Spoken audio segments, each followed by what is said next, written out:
संकल्पीय अधिवेशन चालू होतंय, काय सांगाल?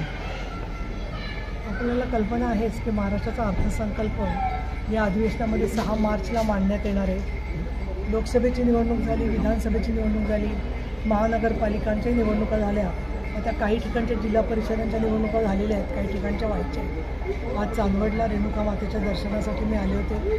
रेणुका हे आमचं कुलदैवत आहे. त्याचबरोबर महाराष्ट्रातल्या हजारो भाविकांचं श्रद्धास्थान आहे. या मंदिरामध्ये काही विकास कामांच्यासाठी त्यांनी माझ्याकडे विनंती केली. त्याच्यानुसार मी माझ्या निधीमधून 9 लाख रुपये या देवस्थानाच्या विकासासाठी देते. रंगमहालाचं कामसुद्धा करावं म्हणून सातत्याने माझ्याकडे मागणी होत होती, तर त्याच्यानुसार त्या कामालाही सुरुवात झालेली आहे.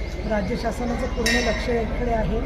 सन्माननीय देवेंद्र फडणवीस, सन्माननीय एकनाथ शिंदे या दोघांनीही नाशिकमधल्या आणि महाराष्ट्राच्या सर्व तीर्थक्षेत्रांसाठी जसा निधी दिला, तसंच दिवंगत उपमुख्यमंत्री अजितदादा पवार यांनीही अनेक मंदिरांसाठी निधी दिलेला आहे. तीर्थयात्रा, तीर्थक्षेत्र याचा विकास व्हावा आणि सामान्य जनतेला त्याच्यामधून रोजगार मिळावा, भाविकांचं श्रद्धास्थान जे विकसित व्हावं, ही आमची भूमिका आहे.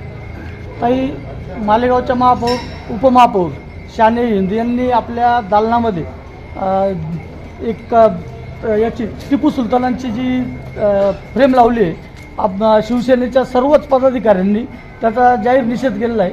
काय सांगाल मॅम?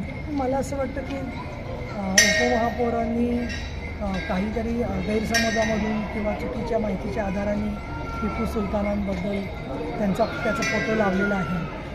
एक राजे होते, ठीक आहे, परंतु हिंदवी स्वराज्याचे स्थापना करणारे राजे म्हणजे छत्रपती शिवाजी महाराज, त्यांचा फोटो लावायला पाहिजे होता.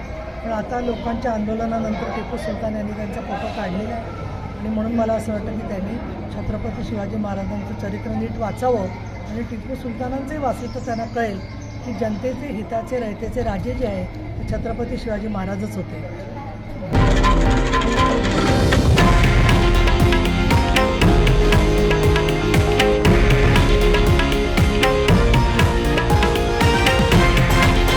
हे आहे देशातील नंबर 1 न्यूज नेटवर्क आणि आपण पाहत आहात TV9 मराठी, एकमेव.